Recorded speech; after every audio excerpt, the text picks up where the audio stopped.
السلام علیکم۔ علامہ اقبال کی حکیم الامت کی شاعری پہ قربان جاؤں، ایسے اشعار ہیں کہ ایسے عقدے کشا کر دیتے ہیں کہ انسان حیران رہ جاتا ہے۔ ایسے اشعار ہیں کہ حیرانگی کی حد تک ہیں کہ جیسے انسان کو مخاطب کر کے کہہ رہے ہیں کہ تیرے سینے میں دم ہے، دل نہیں ہے، تیرا دم گرمی محفل نہیں ہے، گزر جا عقل سے آگے کہ یہ نور چراغ راہ ہے، منزل نہیں ہے۔ یعنی عقل ہے محو تماشا لب بام بھی رکھ کے بے خطر کود پڑا آتش نمرود میں عشق۔ تو عقل کو تنقید سے فرصت نہیں، عشق پر اعمال کی بنیاد رکھ۔ عقل کو کوئی اہمیت ہی نہیں ہے، عشق کی اہمیت ہے، محبت کی اہمیت ہے، تڑپ کی اہمیت ہے، طلب کی اہمیت ہے، جستجو کی اہمیت ہے۔ یہ عقل جو ہے یہ یعنی کہ وہ تقدیر نے تدبیر کے شاطر کو کیا مات۔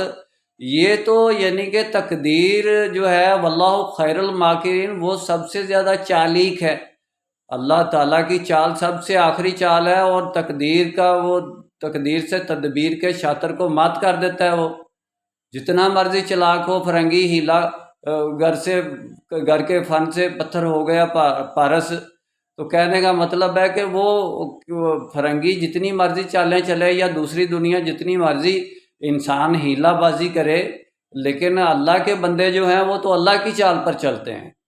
اللہ کے بندے مومن تو اللہ کی فراست پہ چلتا ہے۔ اللہ تعالیٰ نے جیسی ڈائریکشن کی ہوتی ہے اس کے مطابق بندہ مومن کی چال ہوتی ہے، اور اس کی چال آخری چال ہے، اللہ کی چال آخری چال ہے۔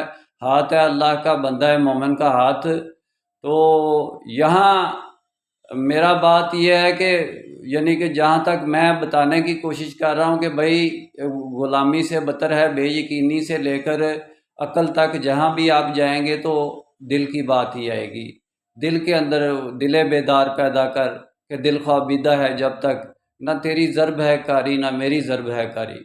دل کی بیداری کی ضرورت ہے۔ ہم دل کے طور پر یعنی کہ ہمارا جذباتی طور پر ہم فیل ہو گئے ہیں، ختم ہو گئے ہیں، سو گئے ہیں، ظاہری طور پر جاگ رہے ہیں، سانس لے رہے ہیں، زندہ قوم نہیں ہے۔ میرا کام اسلامک ورلڈ کی امن اور یونائٹی کا ہے۔ انشاءاللہ ڈیٹیل میں بات پھر ہوگی۔ نسبت، وحدت، خدمت، خیر کے ساتھ۔ اللہ حافظ۔